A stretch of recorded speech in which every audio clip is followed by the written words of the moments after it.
Hi, welcome to Happier Ladies. We're sisters who discuss all things related to work, family, and personal growth. We draw inspiration from everywhere, even from you, our listeners, to keep moving forward with joy and laughter in the big adventure that is life. 1 week at a time. I'm Azizi Williams. I live and work in the LA area. I'm a mom of 2, soon to be an empty nester, and I'm an education professional in the independent school world. I'm here with my sister, Malika Amandi. That's me. I'm a SoCal native living in Western Massachusetts, a newish mom, and I work in higher ed. In this episode, we'll recap our favorite moments from the Happier with Gretchen Rubin podcast and Happier in Hollywood, hosted by Liz Craft and Sarah Fain. But first, Azizi. Yes. The weather has been crazy. Okay, here we go. All right, let's do it. A while ago, I talked about this internet meme that says New England has 12 seasons, and I think it's hilarious and very accurate. So I'm just going to read through what the 12 seasons are, and then I'll give you the update. Okay. So on this meme, the seasons are winter, full spring, second winter, spring of deception, third winter, the pollinating, actual spring, summer, hell's front porch, false fall, second summer, actual fall. Mm-hmm. Okay. So where we are now is in second summer. But just last week, you were telling me how you have reached fall and how much cooler it was, and it was raining last week, right? Yes. False fall. That was false fall. That's how you know. That's how I know. I was kind of confused and I forgot, and then I checked the meme and I was like, yep, okay, this is actually predictable. We're in second summer this weekend. It's in the mid 80s. Wow. And then sometime soon will be an actual fall. But how will you know? It's actually fall. To be fair, like the leaves haven't changed yet. Okay. Things are still green. So yeah. When it's really fall, it will look like fall. You have those wonderful visual cues there. So many visual cues. So I will allow this weather talk. Okay. I don't usually think that people find it interesting, but I will allow it. And inspired by your list, Grayson and I came up with a list of our own for Southern California because we also have some seasons. They're not the same. So Grayson and I came up with our own list for Southern California. This is very specific to our region. It's different in other parts of California, but for Southern California, these are the distinct seasons that we experience. So there's winterish, sweater weather, El Nino, spring-esque, pre-summer, gloom, beach, summer, earthquake, wildfires, post-summer, and then pre-winter. So those are all the seasons. And right now we're somewhere in the earthquake wildfires season. Kind of happens at the same time. Very funny. Yeah, that's what we have. And Malika, we've had like 3 earthquakes, maybe 4 or 5 in the last 2 months. It's been a lot. Have you felt them all? I felt most of them. We had 2 last week, and one of them I felt and one of them I didn't. But that's what happens in Southern California. So everybody kind of rolls with it. It's like something to talk about, but it's like the weather. Yep. You know, everybody experiences it at the same time. Gives you something to discuss.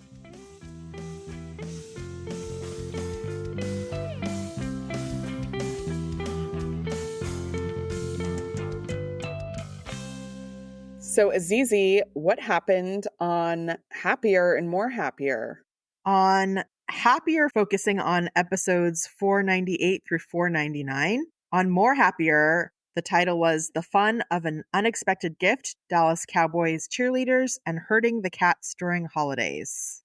So with the discussion about herding cats during the holidays, Gretchen was kind of putting it out to listeners. Do you have like a holiday enforcer in your family? Somebody who kind of keeps the traditions going and organizes the birthday gatherings and just kind of is always doing that work.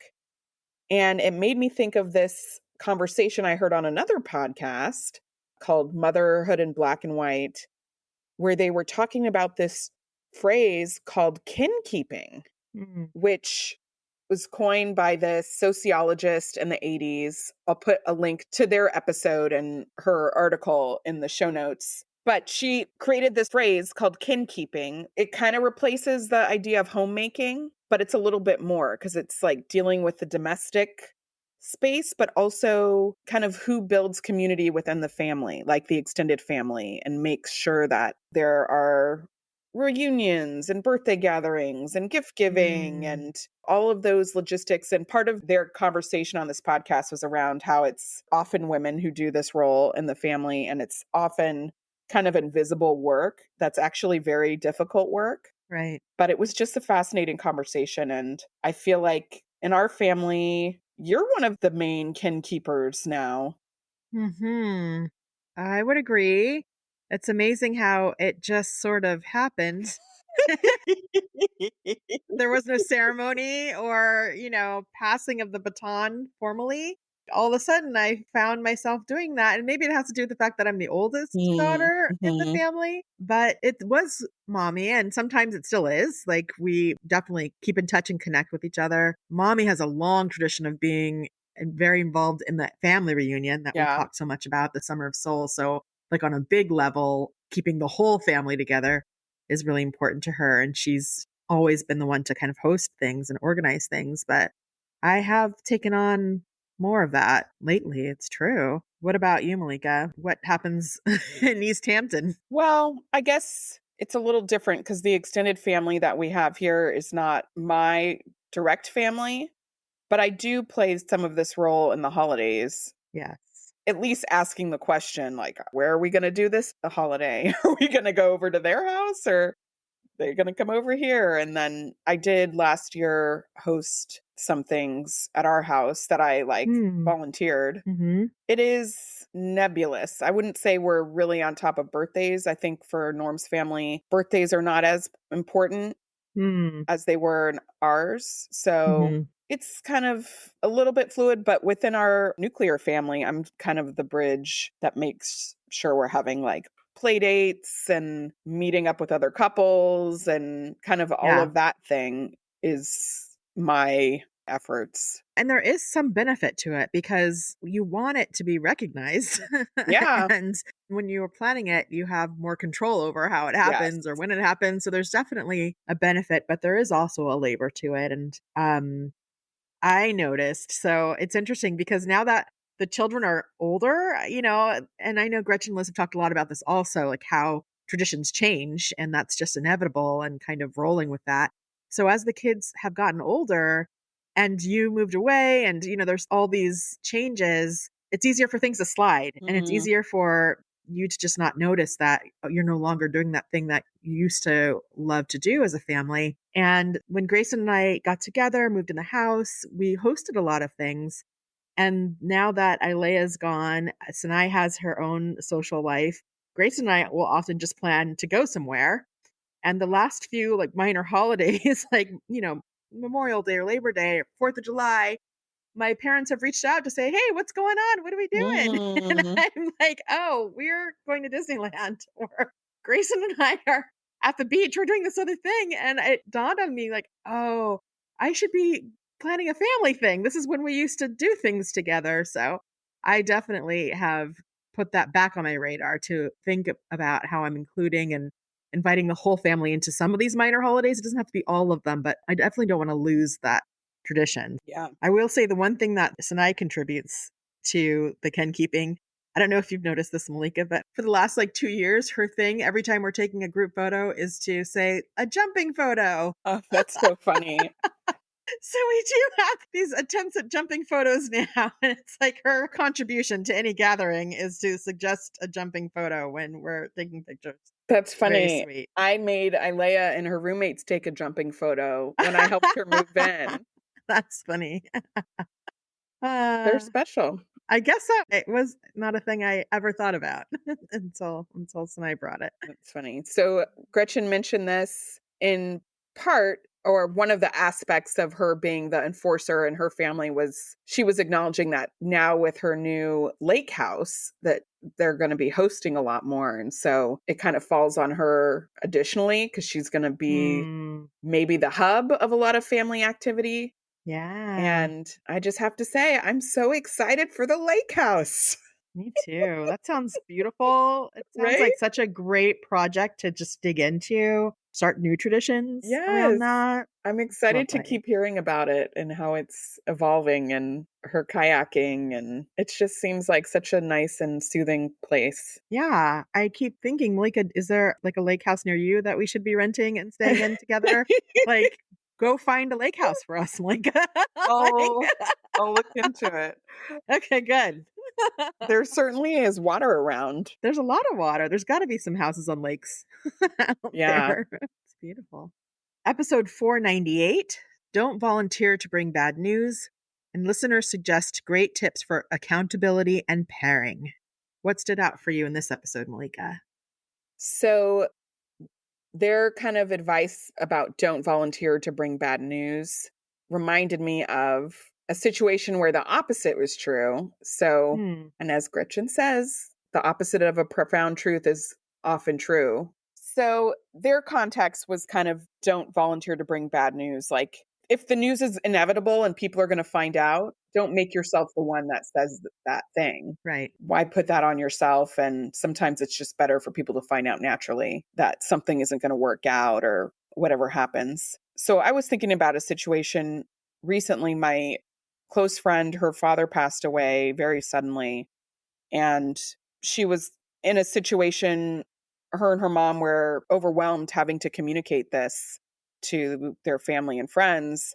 And she mentioned to me that her mom, who has a lot of sisters, they talked to one sister, and that sister offered to tell the rest of their immediate family and to spread the news among Mm, other relatives. And my friend was saying what a relief that was to her mom that she didn't have to make all of those phone calls herself, kind of those first mhm, phone calls. And so that made me think, well, I could do that with our friend group. My friend who had lost her father, she was like, "Oh, thank you so much. Please." mm, She wanted people to know, but again, when you're in that situation, telling so many people over and over again, you're like reliving the events, and it's a huge emotional toll to just communicate the message. So for me, because I'm a little bit removed from the situation, it didn't require a huge amount of emotional energy to communicate that to yeah. the people that are our friends. So I offered to do that. And that just also like made me think that's just a really practical service when somebody is bereaved to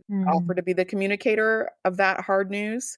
And it mhm, can be really hard to figure out how to help somebody who's bereaved because nobody knows what to say. And it can be overwhelming for them to even think of how they need help. And so right. that's just a concrete thing that if I'm in that situation again, now I know that's something I can offer. That's a nice thing to pass on that could be helpful for others Mhm. who are in a similar situation. What stood out to you, Azizi, in the episode? I just thought of something related to don't be the bearer of bad news. Gretchen was talking about giving bad news to her children or, sort of getting involved in that way.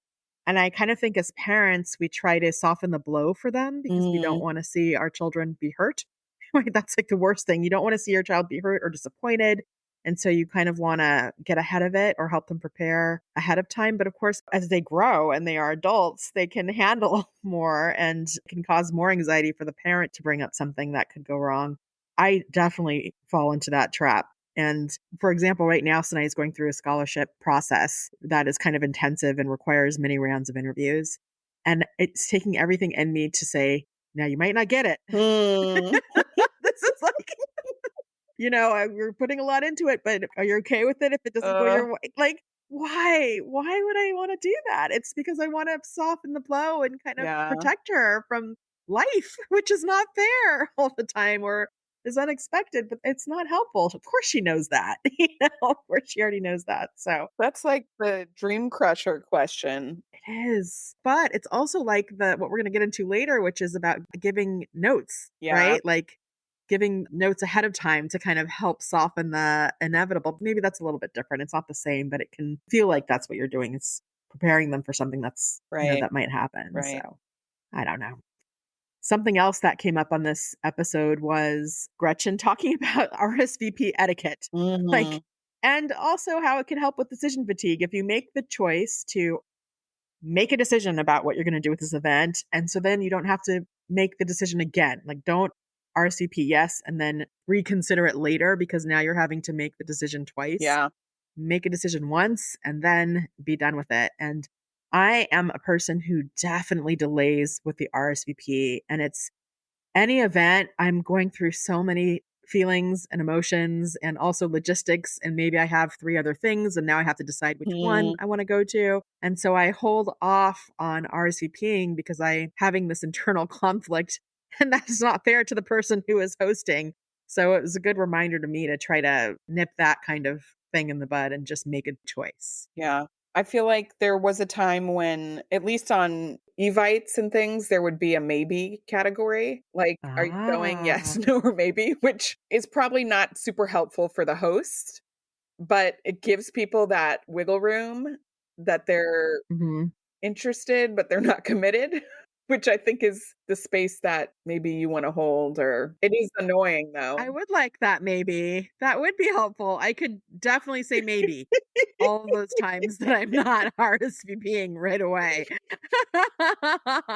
Occasionally it's really clear and it's a no, and then I can make sure I do that early. But yeah, maybe would be helpful to me. I don't know how helpful it would be to the host, but it would be helpful to me.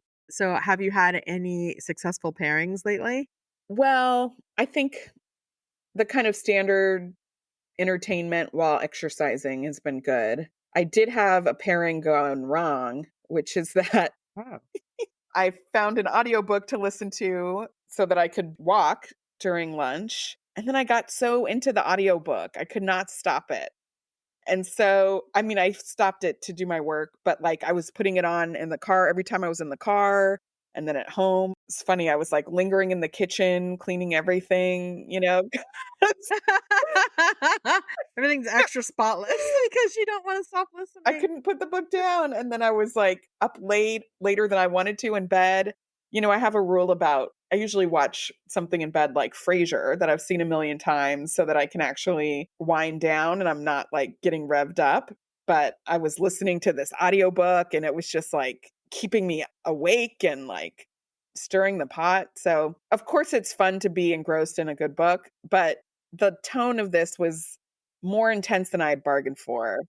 And so I was really like I finished it in a week and was just like, "Where did I find 12 hours to listen to this book?" And also like, "Oh my gosh, that was so heavy." I wanted it to be, yeah, something I could dip in and out of. Medium intensity. There's like a range where it's Yeah. helpful or it's a good pairing. But now, Malika, the question is going to be, what was this book that you could not put down? It's called The Idea of You by Robin Lee. And Oh, I think I've heard of that. I was thinking like, "Oh, this is gonna be a fluffy romance book. Nice."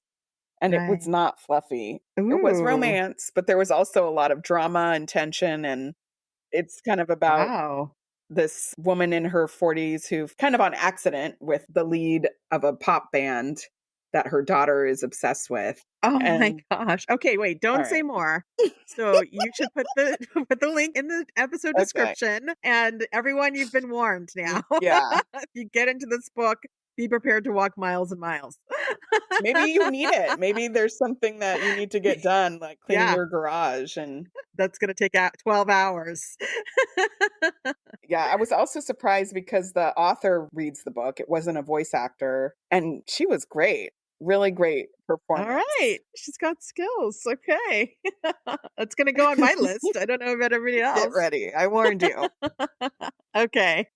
Episode 499 was helpful ways to create calm, save mental energy, and get more fun out of experiences. What stood out for you, Malika? So they talked about asking this question. Are you somebody who needs to get the most out of an experience, or can you walk away when you feel like you've had enough? Hmm. Traveling, for instance, are you someone who's like got to see every site on your list? Right. Or are you gonna be like, "You know what? I'm tired. I'm just gonna go back and take a nap," and, like, be totally happy with it? And I've heard this I think it's maybe a little different contextually, but I've heard this described as like a maximizer versus a satisficer, Mm. which maybe that's more about like shopping or like finding the best of something Mhm. versus finding one that's good enough. Like if you're shopping for a vacuum cleaner, are you on Wirecutter? Are you looking at all the reviews? Are you like, I need all the information to get the very best vacuum cleaner? Or are you like, oh, this one's got a lot of good reviews. That's fine for me. And where do you fall? I'm Where are you? totally the like, oh, great. If it's got a lot of reviews that are 4-star or higher, sold. Like, Wow. I don't want to do all of that digging for most things. I think with the baby registry, I got a little bit sidetracked. You know, it feels important, like the car seat or the Your baby's a stroller. little important. Yeah, I guess you should do a little more Although there. I'll say for most of the baby registry, I did everything. And then there was when we needed a new car seat, I was like, I'm not touching that. Norm, that's all you. Like, I don't You want to didn't even wanna get know. into it. No. And he's a maximizer. So he was like, Oh, looking at all these videos and he was yes. really kind of overwhelmed and I was just like, "Nope, I'm not gonna weigh in." You wanted no part of that. On trips, does this translate or when you're out? I see it happen at the buffet. If we go to like a buffet The trip to the situation, buffet, yes. Norm will get one of everything and I will just get the things, that I want to eat or I'm totally fine not trying everything. But he's like at Subway, we'll put every topping on the sandwich. I think that's more of the indicator than the buffet. I think when it's even in the Subway sandwich shop and you're like, "Everything, please. I I wanna try it know. all in one bite." But see, I like that. This is me. I can relate. I want the crunchy, I want the sweet, I want the salty. I want it all together. I'm definitely this person. And when I go on vacation, I want to do everything. I do a ton of research. I always buy the guidebook. I've talked about this before. I want a hard copy book that I can put post-its in and like highlight and underline. I also want a Pinterest board of this place we're visiting so I can have different blogs and things like that. I might look at on YouTube of people going to these places and reviewing things. Yes. I'm doing extensive research. I have a very long list. And then when I get there, I am overwhelmed by all the things. I get so overwhelmed and tired and like worked up. And I talked about this in a previous episode how I'm always trying to figure out, like, oh, maybe if we do it in this order, that's best. No, no, no, let's change it. We're going to do it in this order. Yes. I can get into that space. That's my foible. And then I have learned to say, oh, I should leave something for later. This is the Mm. magic phrase that I tell myself. Sometimes I say it out loud, and somehow it makes it okay to not do everything. So when I'm Mm. feeling like disappointed that I'm not going to get to do something, or when I realize there aren't actually enough hours in the day to see all the museums in DC, I just say, oh, I got to save something for later. I'm definitely going to come back, and then there'll be more things to do. If I do it at all now, then later it wouldn't be as fun. There wouldn't be that discovery. Mm. And that really helps me somehow. That's a good hack. That's like the store it at the store. It's just like store it at the store. It's gonna be here, it's gonna be okay. And Yeah. even if I don't ever come back, just knowing that I can and there's things here later helps. But that's definitely how I approach things. I think because I'm like, I don't like more than 2 events in a day. That's right. On vacation even, if I'm not feeling it, then I really will just tap out Right. because I wanna feel good in whatever I'm doing, and I don't believe that I'll change my mind when I'm in it, which is a little bit closed-minded. I don't think so. You just know yourself. Yeah. You know what you can do and what you can't do and what's going to be the most fun for you. So I have definitely learned to enjoy the being in the hotel or, Yeah. having a slow leisurely walk. I'm learning to enjoy that. But I also realize that I do prefer a long-term relationship or I not that I prefer because there's different kinds of travel also, but this is why I love my relationship with the Huntington and, now Disney and Mhm. places that I can just go back to over and over again and really go deeper and deeper. And I imagine it's like Gretchen and the Met. Yeah. There's something comforting about going back to a place and getting to do more and more of it. Yeah. So, Malika, what do you do to help yourself stay calm or to lift your spirits? Well, one thing that I do so I've kind of amassed a collection of crystals Mm. that I'm at more or less into at various points. Mhm. I just love that they're so pretty and, there's all these different associations with different crystals about what they mean or the energy they give off and, whether or not you believe that they give off this energy. Just having that association, I think, is helpful, means that it could represent that thing for you. Mm. And so sometimes, like, if I have a doctor's appointment that is difficult or medical procedure, I'll bring a crystal with me and just like hold it in my hand. Mm. And they actually have, there's like the palm stones that are the size of your palm. Right. And then I found recently a worry stone, which is like flat and it has a little groove for your thumb. So Mm. you can just like keep moving your thumb over it. Yeah. It's just like a little security blanket thing, but it's so small and it's pretty. You can have Mm. them around your desk and nobody thinks you're weird. Yeah. Well, Maybe they do. but it doesn't matter what people It think. feels decorative, but that's something that calms me, just holding something in my hand like that. What about for you? That's interesting. I have started using, we've talked about handkerchiefs and like little Mhm. cloths, and I do like to have one in my pocket. I think it kind of does the same thing a little bit, just having Hmm. something that's there. But the other things that I do, Gretchen and Liz talked about, or it was a listener who shared that they like to clean and Mm. that calms them down.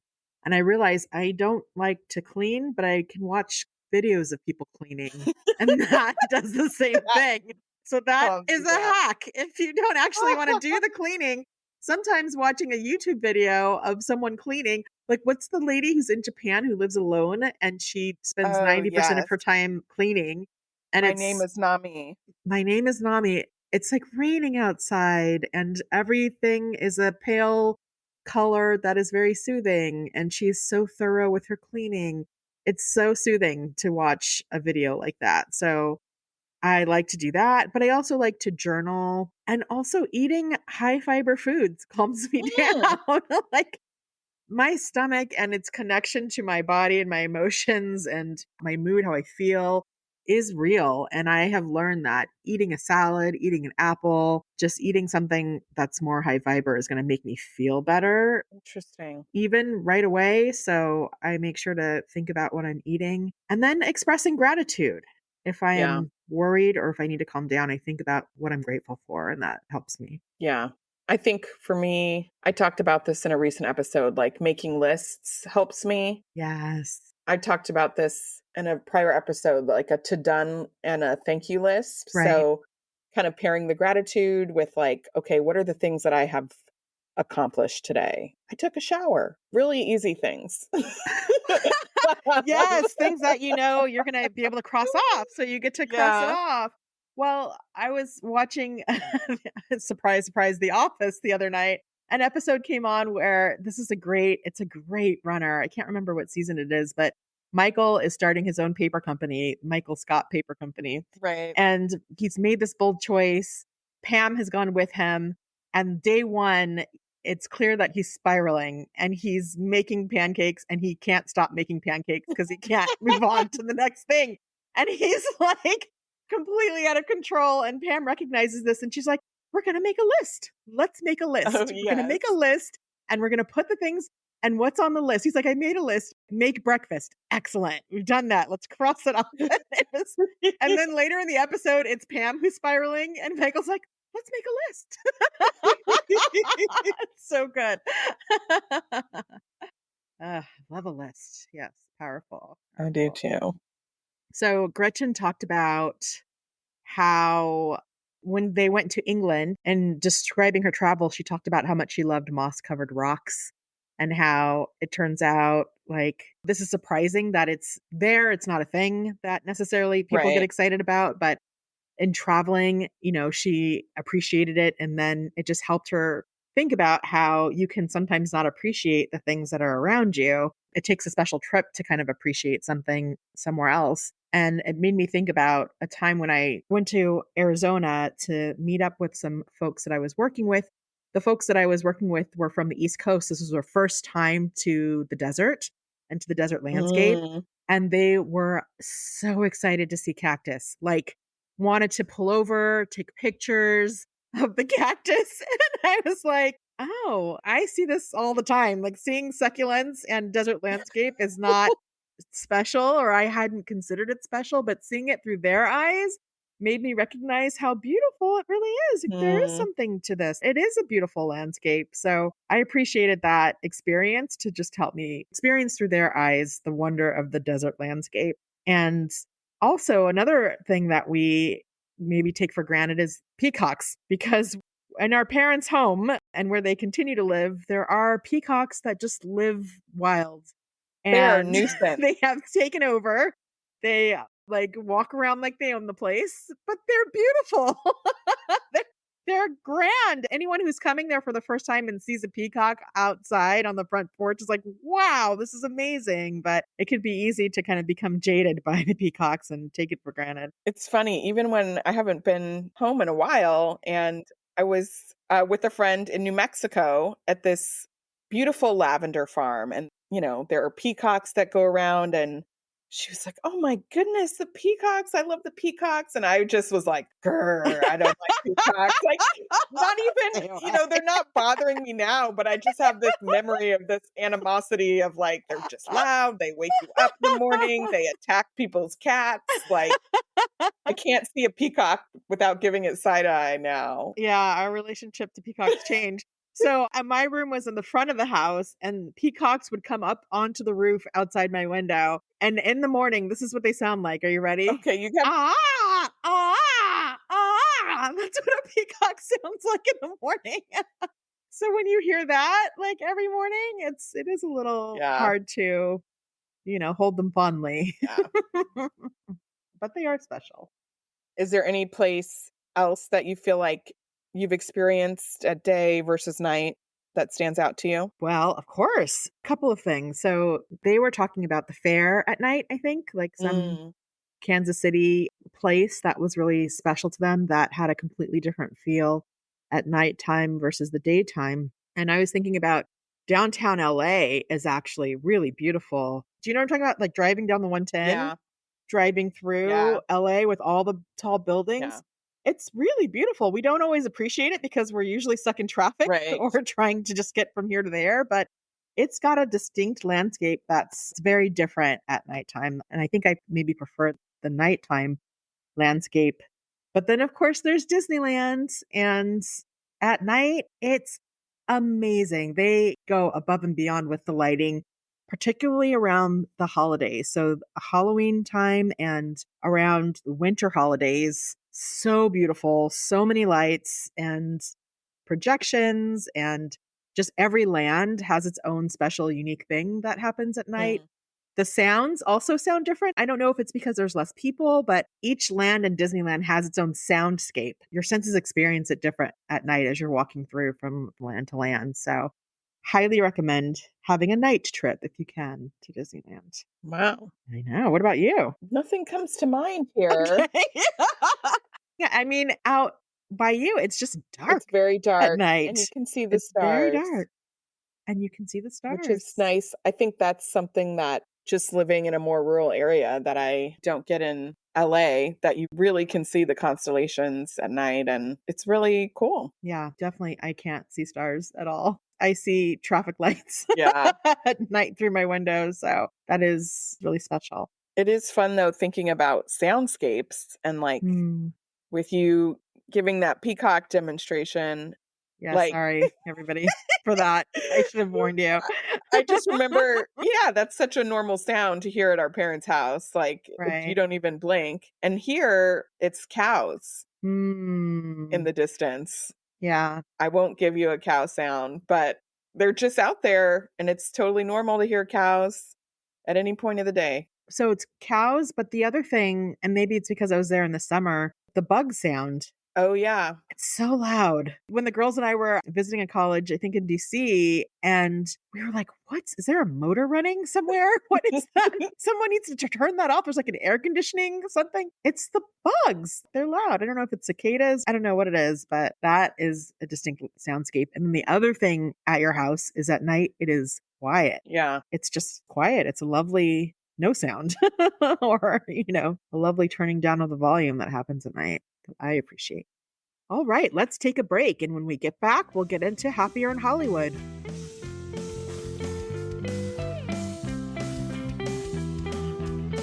Azizi, how's your dinner game these days? Well, Malika, I used to struggle with what to cook for dinner. You're cooking now? Okay. Actually, my husband used to struggle with what to make for dinner. I mean, meal planning, grocery lists, yuck. But then we found Prep Dish. It's a weekly meal planning service that tells you exactly what to cook. And now they've partnered with Instacart, so your grocery list becomes a ready-to-go online cart. Ooh, what's in your cart, Azizi? All of the Prep Dish ingredients, plus I can add energy drinks, chili crisp, lipstick, whatever, and check out in just a few clicks. Shopping online is so fun. The meals are family friendly, healthy, and super easy to prep. Dinner is easy to make, and now we look forward to new tasty meals. Prep Dish is offering our listeners 2 weeks free. Just head to prepdish.com/happierladies to sign up. Again, that's prepdish.com/happierladies. With a major selection of the looks your kiddos love starting at just $4 in the Walmart app, a new school year means a stylish new them. Who knew? Find skater skirts and Crocs that say, I'm casual but cool. Sparkly sneakers that say, it's my classroom, you're just learning in it. And preppy polos that say, I'm the teacher's pet, even if they're mommy's menace at home. Find their favorite styles starting at just $4 in the app. The Walmart you thought you knew is now new. Okay, we're back with Happier in Hollywood. Malika, take it away. We're debriefing episodes 382 and 383. Episode 382 was called Together Wednesdays. In this episode, they talk about the things that they miss about working in an office. And we both work in offices, Azizi. We do. So what do you like about working in an office? I like community. Yeah. I like that there are people that I'm going to see every day. I'm going to say hello to them. We're going to chit chat and catch up. I really like that. I like that having relationships with people and seeing them every day and getting to check in. Yeah. I also have this new development that I am really excited about. So we have different committees that people can be on to sort of support the community or help the school in different ways. And I'm on the newly formed snack committee. I get to think about our weekly snack with a few other people that we have during our staff meetings. And it's so much fun. So this is a snack for the adults? It's a snack for the adults. Because teachers are hungry and you want to keep them well fed if they have to stay beyond the school hours. We have a weekly staff meeting that is after school and goes until 4:45. We typically just have like a bowl of granola bars and bags of, chips and some trail mix and things like that. But the snack committee wants to bring some real food in and maybe have some beans and think about, the tablescapes and maybe beverages with ice. So we had our first snack and it was delicious. We plated it. It was naan and 3 kinds of hummus. And I don't know, it was extra work, but it was so lovely. It really helped to build community and I think it went over well. So that's a recent development with the office life. Food really does raise morale, I think. And what's funny to me, though, is that it's called snack instead of like refreshments or I don't know. I just associate snack with children because that's my world now is like we have to make a morning and an afternoon snack for daycare, whereas in the previous class it was provided. And so we're talking about snack a lot in our house, but it's like always about the child. Of course, I eat snacks during the day and food is food, but I think it makes sense that you're in an education context that it would be called snack. I feel like in a, I don't know, film set, it would not be called snack, Well, every industry has its own name for You're food. probably right. We have snack time, for the kids, and then the adults are also eating snack at that time. So yeah, it's snack. Adults can eat snacks too. This also sounds like the party planning committee in the office a little bit. Well, Malika, there's a separate committee for birthdays. Okay. That is the birthday committee. That's not the snack committee. It's not. Okay. You might think so. It's different. Got it. What about you? What do you love about working in an office? I like Well, where my office is situated, I have a big window and it's kind of near this thoroughfare. So there's a lot of foot traffic, when classes get out. And I like seeing that outside the window. That's something I don't get working from home. Like nobody walks by. There's one person that walks by. We call him the walking man. He has a name because there's just one person who walks by. He's always walking around the neighborhood. And so I see That's him like funny. 3 times a day. Wow. Just walking, the walking man. So he'll Good for walk by him. occasionally. But yeah, I don't live in that kind of a community where there's lots of people passing by. So I enjoy that. The commute, it cuts both ways, but I do enjoy having my cup of coffee and like listening to my podcasts, doing my polos or whatever. Like that's a space that when I don't go to work for multiple days for whatever reason, I just don't end up doing those things, And so it is a space that I enjoy. And I kind of like building on what you're saying, just the community aspect of seeing people every day, the small talk interactions and the check-ins. And there's sometimes shenanigans, like one of my coworkers has found out that I juggled and wants to start learning how to juggle. So maybe we'll juggle together. I gave her some tips to get started, but like that kind of it's not a big part of the day, but it's just like a friendly collegial environment. Yeah. So It's human interactions. yeah. Do you still juggle, Malika?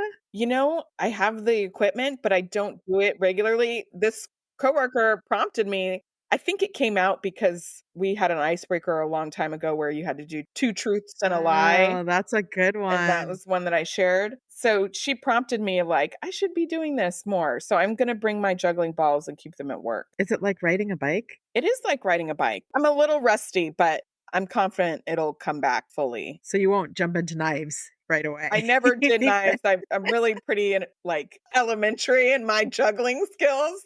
Okay. 3 balls. Well, That's what I can do. Nobody needs to know that. When you just say that you can juggle, nobody needs to know it's not knives.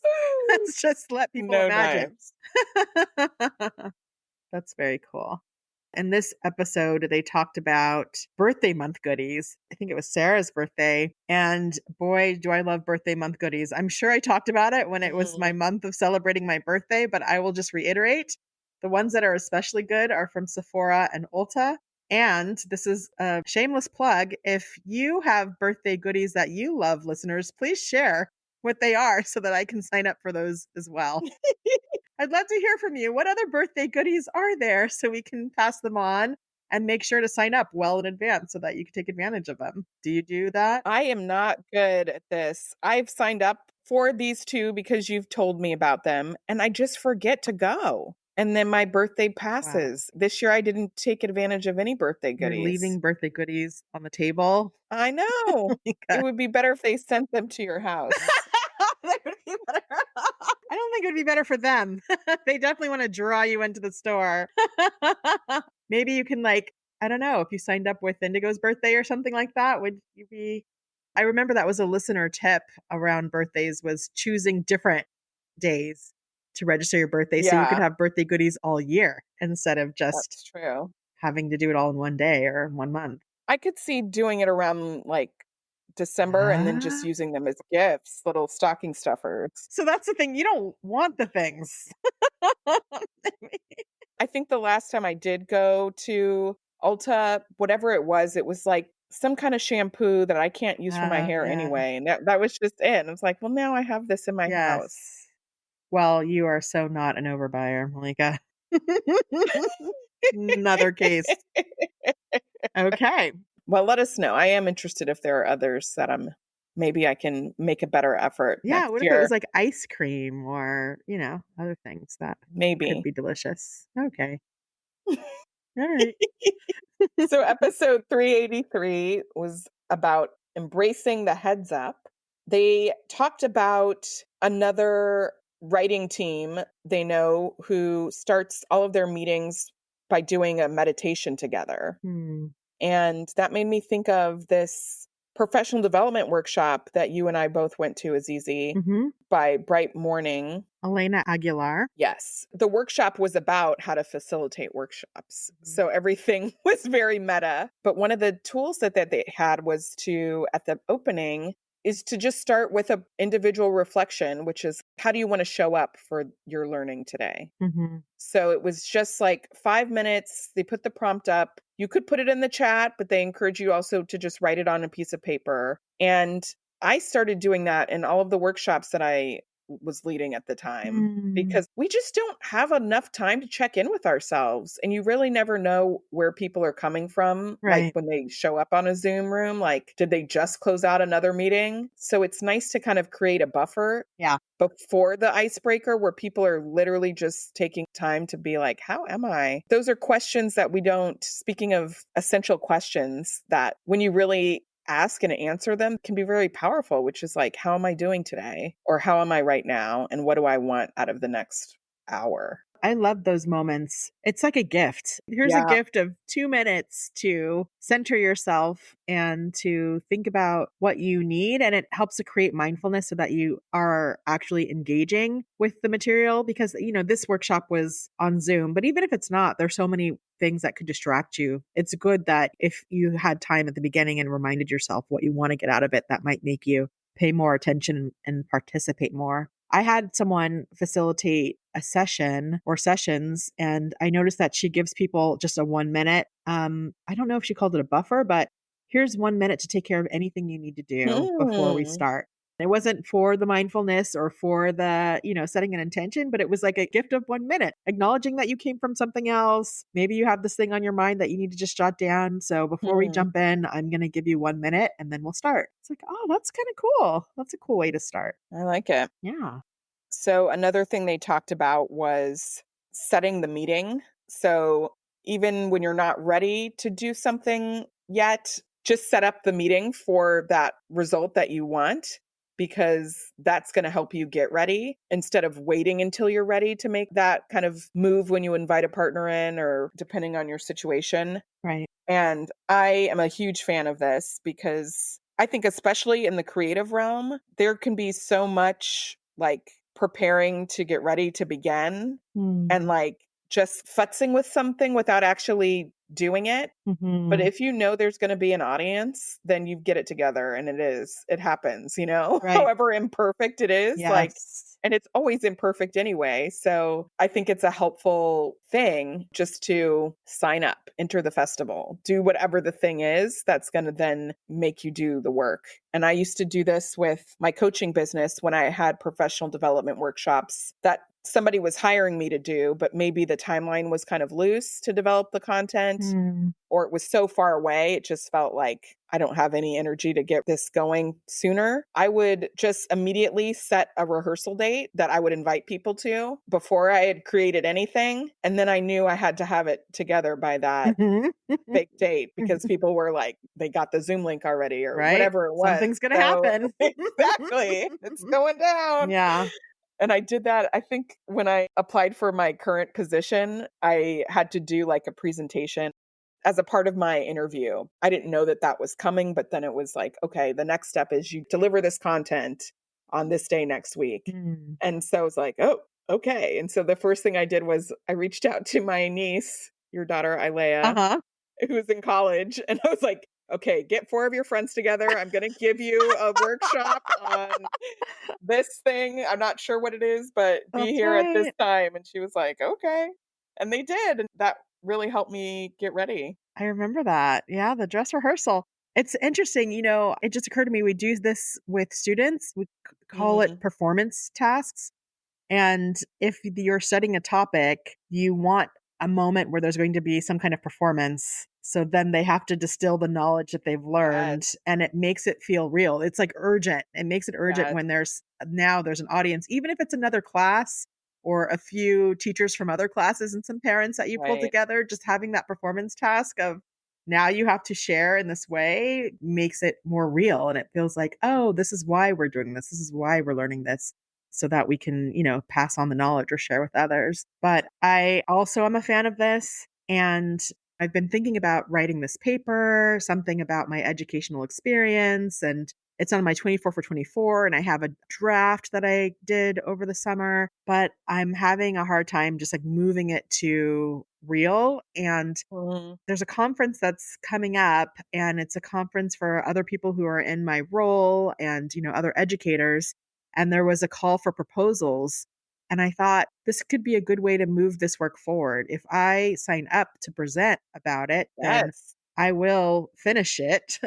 I will polish it. I will do the work, because then there's this urgency. There's this performance task. I have to share it out. But then I started to think of like, I don't know who else needs to hear this or wants to hear this. What if it's not really good? Maybe I don't really have anything there. And I kind of was talking myself out of it. But I know that that is probably the kind of thing that I need to actually move this forward. But that's where I'm at. Yes, Azizi, sign up. Just do it. It doesn't even matter Oh, if people like it or not or want the information. You have a goal to create this paper. right. But I don't want to subject other people to it just because it's my goal. They'll get over it. You're not that important. They won't remember it. If they don't like it, they're not going to remember it the next day anyway. But also, Yeah. it could change someone's life. You don't What? know. But what if it's bad? That's the thing. I'm like, I don't want to put bad stuff out there. If it's bad, they're not going to remember it. That's true. And you will have accomplished your goal anyway. So Ah, do it for the listeners. okay. All right. I'm going to think It'll about it. feel so good when we're doing that review, the 24 for 24. You're right. It will. You're right. Oh, okay. I'll think about it. I'll let you know. Okay. Well, let's take a break. And when we get back, we'll discuss our peaks and valleys.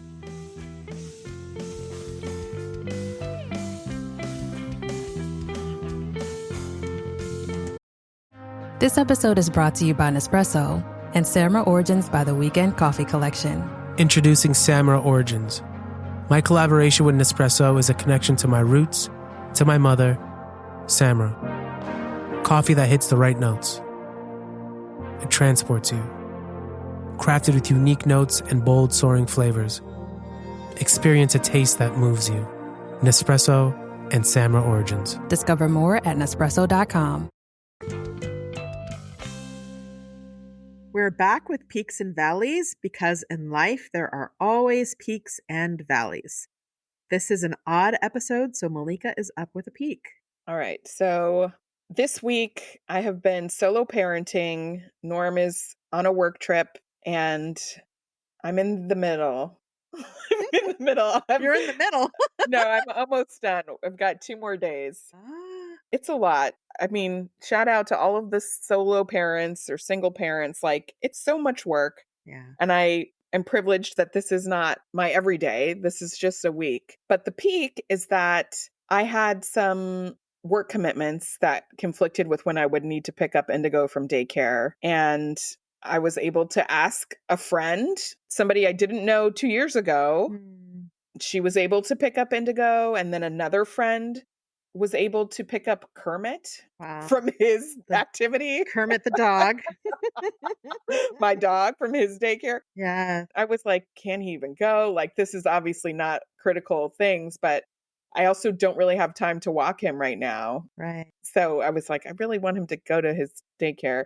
Anyway, things were covered. And I just felt like, wow, I've got community now. Like this time last year, I couldn't do that. And actually, mommy and daddy came to help. Yeah, I remember with that. that week. Yeah. And so this is, I think, the first time I've been on my own this long without anybody else like staying with me to help with the Indigo. And it's not my favorite part of time, but it's fine also. And I'm really grateful that there are people who we know who are open and want to help us. Yay. Congratulations. It's very Thank you. exciting. I know when you told me you were going to be, by yourself with a baby, I understood that and that happens. But when you said also the dog, I was like, wait, what? Usually you send Kermit to his cousin's house to live out on the farm and he's happy there, but you are juggling the baby and the dog. And by the way, the dog has his own social plans. He goes to doggy daycare twice a week. That's a lot of pickups and drop-offs and walking to coordinate. So peak for you. I'm happy that you're almost through it and that you're still standing. Thank you.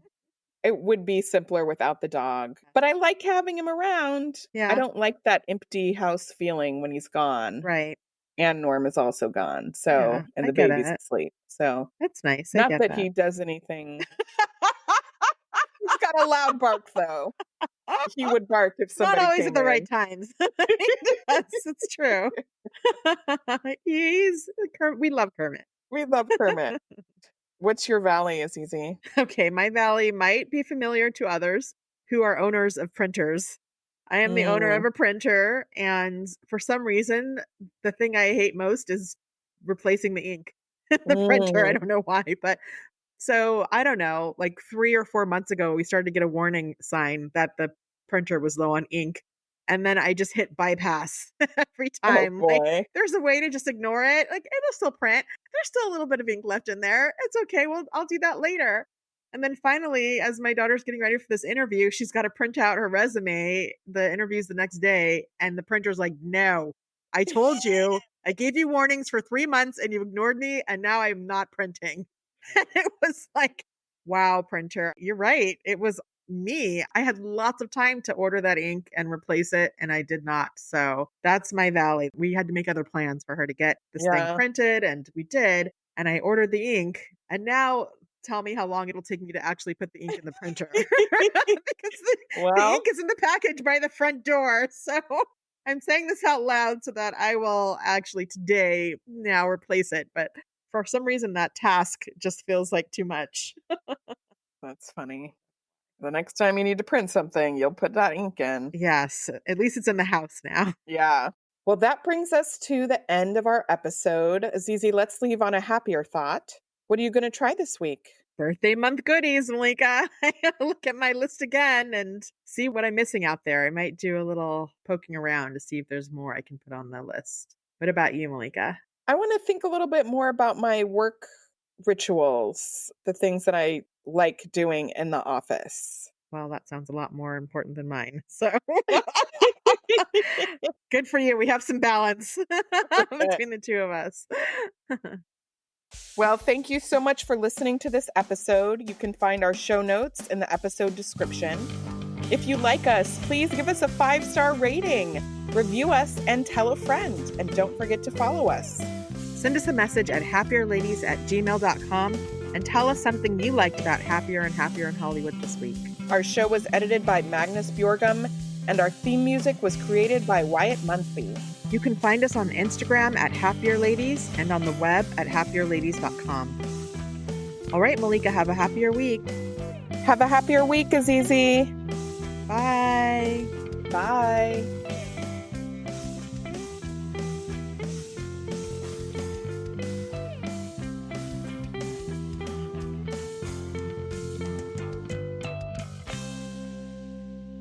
And I'm here with my sister. Nope.